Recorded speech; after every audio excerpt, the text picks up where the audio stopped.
God does make it look like you're not going to get it before you get it. Why? Because this process isn't about the thing. This process is not about the thing. The process isn't about the end goal. The process isn't the prize. God is. And if we treat this process like I'm going to do what you want so I can get what I want, God is like, I'm not going to give it to you because I already know that as soon as you get it or you don't get it, you're giving up.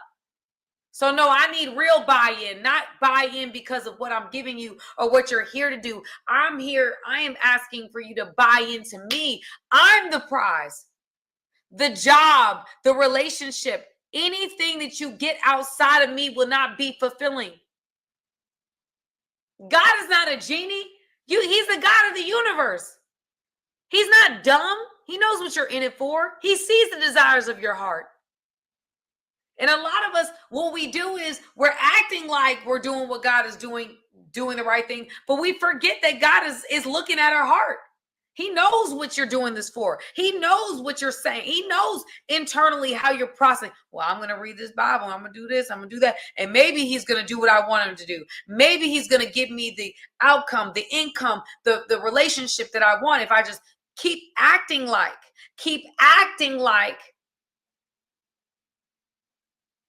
the way I think he wants me to. God is the prize. He's the prize. So once I stop fighting the process, once I stop trying to get to the end goal, and so fixated on whether it was happening or it looked like it was happening or whether it wasn't happening, and I allowed God to be God, I surrendered in the process. My process got easier. It wasn't about the end goal. It became about I am. It became about I am. What do I mean by that? God calls himself I am in Genesis. Identifies himself to Moses when Moses says, who should I tell the people that sent me? He says, tell them I am sent me. I am sent me. I am. He is I am. I am he is.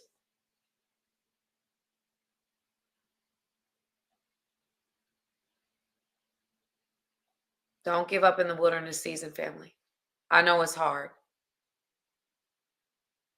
Don't give up. Because the whole point, as I've been explaining, is that once I got to a place where it was like I don't matter when it doesn't matter when it happens. It doesn't matter. Like, yes, would I want it to happen sooner? Sure. But once I surrendered the process and I just allowed God to be God, the process got so much easier. Why? Because God started showing me things. As soon as I surrendered, God started showing up in ways I can't imagine. Things, doors that started opening, doors like y'all, it just became like I started seeing how faithful God is. And that was the point. In the wilderness, God was taking the Israelites out so that they could experience how faithful he is. He fed them every day. Every day they woke up to manna on the ground. Every day they were seeing Moses have this interaction with smoke and fire. They've seen how Moses would come out and he would literally have to cover his face because of the fact that he was having an experience with God. They were seeing miracle signs and wonders. God was like, you've been in Egypt watching these people worship their gods. And now I'm giving you an experience with me that you couldn't get in any other season by isolating you from the variables and forcing you to focus on me. The whole point of the wilderness season was for the Israelites to find and depend on their creator. That was the whole point. Was to find this fountain of living water that never runs dry. That was the whole point. Why we fail our wilderness season is because we then default to old ways, old habits that God is taking us away from because it's taking too long. It looks like it's not going to happen. And we give up.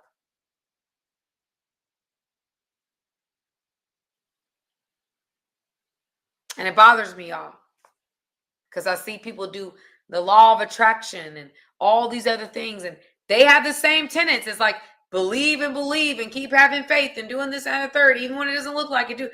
People are more likely to do it for the law of attraction and manifestation than they are God. It's easier to believe that a universe is somehow going to bring this together versus a real and living God. I don't understand it. I don't get it. But for some reason, we have this going, millions and millions of people doing it every year. But then there's a God that we serve that is very, very real.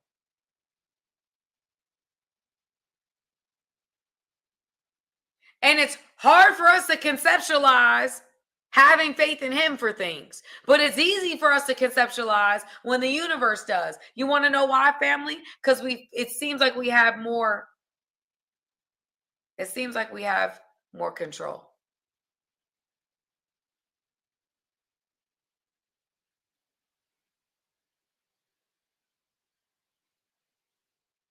It's the illusion of control that gets us every time. Same process, different origin.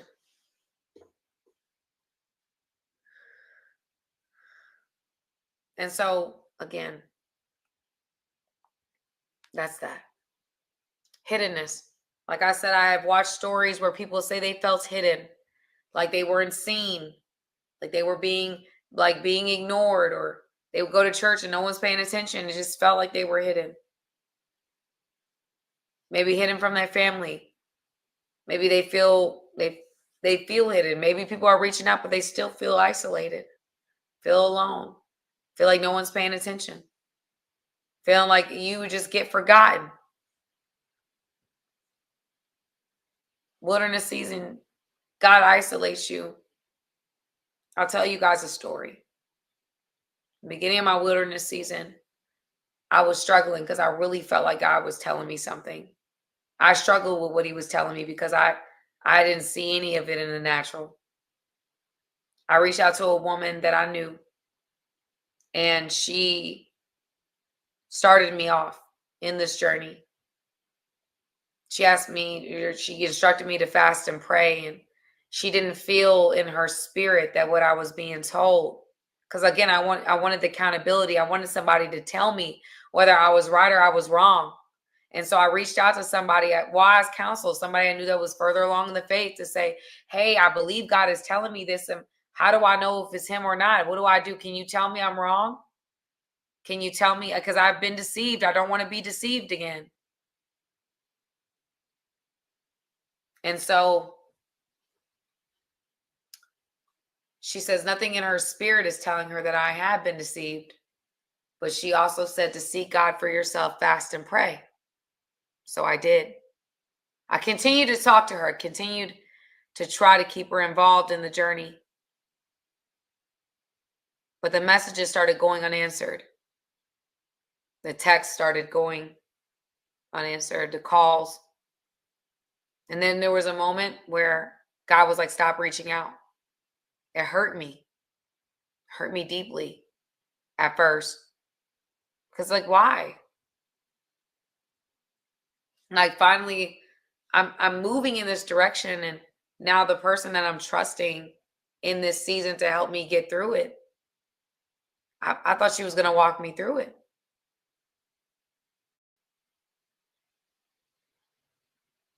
She wasn't. She wasn't going to see me through. And it took me realizing that she wasn't meant to. In fact, it took me 2 days to realize that as much as I wanted her to help me, she wasn't meant to help me.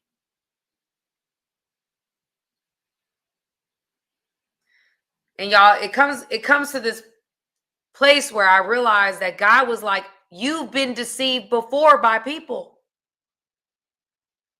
You've been in cults. You've experienced leaning too much on people to help you with this connection with me. And God had literally isolated me from this person because he wanted me to do it for myself.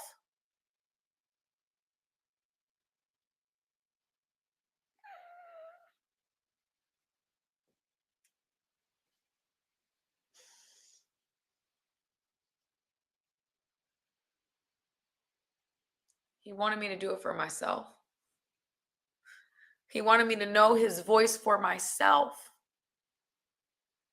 That I had spent a lot of my life believing what people told me and asking for validation and not feeling good enough or smart enough or capable enough to do it for myself. And God had allowed me and ripped me away from that person, not because of punishment, but because of divine intervention. He knew that if I continued to have this relationship with her, I would continue to lean on her for my spiritual growth, lean on her for my connection with God. And he said, no, this is about me and you growing together, not you and her. He was right. Of course he's right. He's God. But I realized that he allowed her to start me off. But he's like, okay, now it's me and you. In fact, at the end of my wilderness season, which is I've gotten to the place where I'm out of my wilderness season. I'm coming out of my wilderness season. She called me randomly. I mean, literally, it's been months. Called me randomly, say, hey, I apologize. God's been working on me. I've been dealing with some things, And I knew it. I knew at that moment, like, okay, God, you're showing me it's the end of this season. Now I'm allowed this door to open back up. Not for you to lean on it, but because you've developed this relationship with me that's stable and you can hear my voice and you're not depending on people to do it for you. Now I can open the door.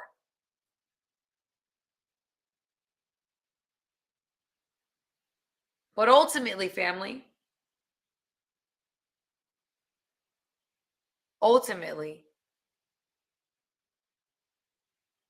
God isolated me, not to harm me, but for me to learn how to lean on him, know him, hear his voice. How does he speak to me?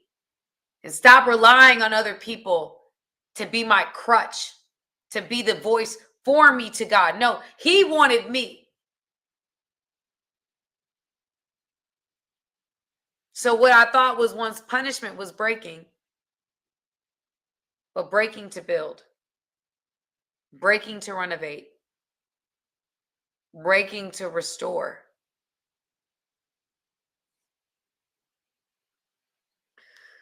So again, hiddenness, you feel invisible. Number 3, cycles keep repeating. You feel stuck in a loop. Same issues, different day. That's not punishment. It's preparation.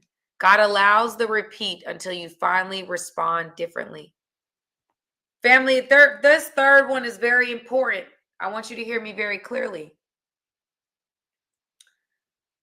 I kept struggling. My mental warfare was definitely doubt. I still struggle with doubt. Doubt was the enemy. As soon as God would give me a word and I knew it was him, the enemy would come in like a flood and try to steal the word, right? So I'm like, y'all, I'm literally having this crying fit, this God give me a sign, this confirmation. I had kind of gotten addicted to the miracle signs and wonders. I ain't gonna lie. I started seeing them all the time. I was seeing God move in miraculous ways to show and prove that he is with me, y'all. And I have so many miracles I've literally written down. I think I'm about like 72 or it's got to be in the 70s now. It's got to be 70 something. I've seen so many miracle signs and wonders. And at some point, God was like, I need you to stand in the promise. Stand in the promise. You over here going back and forth and all the time. I've given you more signs than most that you're watching here. I'm like, well, you're right. When you right, you right. Started rebuking me for asking for more and more signs. And I'm like, okay, God, you know what? You're right. It's me. I'm doubting. Because I've been wrong before. And the enemy was using how wrong I've been to keep me stuck, family.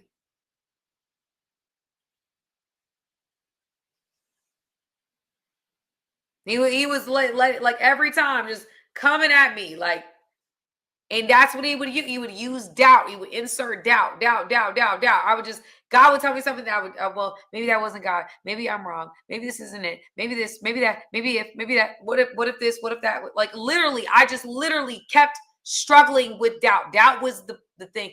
And what would happen is God would continue to allow me to be tempted to doubt in order to test me for faith, right? So at some point, God was like, I'm not going to keep saying this. How many signs do you need, beloved? I've given you so many signs. In the Bible, a thing was confirmed with 2 or 3 witnesses. Your girl was on at the time, maybe Pam could probably speak, probably at 40. I had seen people believe and were so confident about their belief with less. And so I'm like, okay, God, maybe it's me. I don't know. It's me. Clearly, it's me. I'm the problem. But because I had a core wound I hadn't dealt with, that core wound kept coming up. That little Sam that was so afraid of being disappointed because of my childhood experiences, it kept coming up, family. The little girl was like, well, how do you know? What if this happens? What if that happens? What if that happens? I'm like, oh, Lord Jesus. Oh, God. This is tough. This is tough. Sam can't do this. So anyway, it wasn't until I started learning how to fight those doubts that those doubts became less and less destructive. They took less and less time for me to get over my spinning in doubt. Hey guys, thank you for watching this video. I appreciate you guys. Go ahead, hit the subscribe button, y'all. Let's not just be every once in a while. Let's become family, okay? Friends that are family, okay? Join my family today.